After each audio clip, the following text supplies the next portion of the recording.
ರೀ, ನನ್ನ ತವ್ರ ಮನೆಯಲ್ಲಿ ಅಪ್ಪ ಮಕ್ಕಳಿಗೆ ಆಸ್ತಿ ಭಾಗ ಮಾಡ್ತಾ ಇದ್ದಾರಂತೆ. ನಾನು ಹೋಗ್ಬಿಟ್ಟು ಬರ್ತೀನಿ. ಅವ್ರ ಆಸ್ತಿ ಪಾಲು ಮಾಡಿದ್ರೆ ನೀನ್ಯಾಕೆ ಹೋಗ್ಬೇಕು?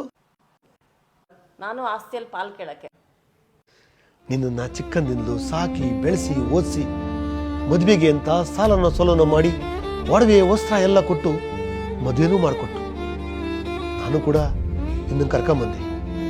ನಾನು ತಾಳಿ ಕಟ್ಟಿದ್ದು ನಿನ್ನ ಆಸ್ತಿಗಲ್ಲ, ನಿನ್ನ ಕುತ್ತಿಗೆಗೆ. ಅಯ್ಯೋ ಕೊಡ್ಲಿ ಬಿಡಿ, ಕಾನೂನೇ ಇಲ್ವಾ ನಮಗೂ ಸಂಪಾಲು ಅಂತ?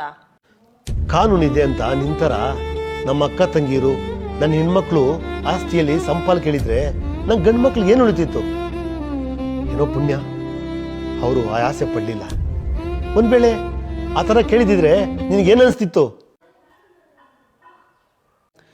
ನೀನು ಪಾಲು ತಗೊಂಡ್ರು ನಿಮ್ಮ ತವರಿನ ಪರಿಸ್ಥಿತಿ ಕೂಡ ಇದೇ ಥರ ಆಗುತ್ತೆ ಅನ್ನೋದನ್ನ ಮರಿಬೇಡ.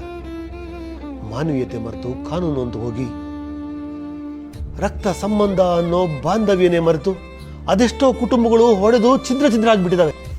ಆಸ್ತಿಗೆ ಬೆಲೆ ಬಂದಿದೆ ಅನ್ನೋ ಆಸೆ ಅಲ್ಲ, ದುರಾಸೆಯಿಂದ ಬೆಲೆನೇ ಕಟ್ಟಕ್ಕಾಗದೇ ಇರೋ ತವರು ಮನೆ ಅಷ್ಟ ಕುಂಕುಮನ ದೂರ ಮಾಡಿ ಪವಿತ್ರವಾದ ಸಂಬಂಧಗಳ ಮಧ್ಯೆ ಮುಳ್ಳಿನ ಬೆಲೆ ಹೇಳ್ಕೊಂಡವ್ರೆ. ನಿಜ ರೀ, ಆಸ್ತಿಗಿಂತ ತವ್ರ ಮನೆ ಪ್ರೀತಿ ಸಂಬಂಧ ಪವಿತ್ರವಾದ ಅರ್ಶಿನ ಕುಂಕುಮನೆ ಹೆಣ್ಣಿಗೆ ಮುಖ್ಯ.